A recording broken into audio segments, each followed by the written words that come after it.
പ്രതിദിന ആഭ്യന്തര വിമാനയാത്രക്കാരുടെ എണ്ണത്തിൽ പുതിയ റെക്കോർഡ് പിറന്നു. ഞായറാഴ്ച മാത്രം രാജ്യത്തെ ആഭ്യന്തര സർവീസുകളിൽ യാത്ര ചെയ്തത് 5.3 ലക്ഷം പേരാണ്. ഒരു വർഷത്തെ ശരാശരി പ്രതിദിന യാത്രക്കാരുടെ എണ്ണം വെച്ച് നോക്കുമ്പോൾ 18% വർധന.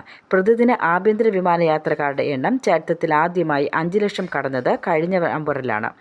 അതിനു മുമ്പ് ഏറ്റവും കൂടുതൽ യാത്രക്കാരുണ്ടായിരുന്നത് ഒക്ടോബർ 14-നാണ്, 4.84 ലക്ഷം പേർ. കോവിഡിന് ശേഷം 2022 ഏപ്രിൽ 17-നാണ് പ്രതിദിന യാത്രക്കാരുടെ എണ്ണം 4 ലക്ഷം കടന്നത്.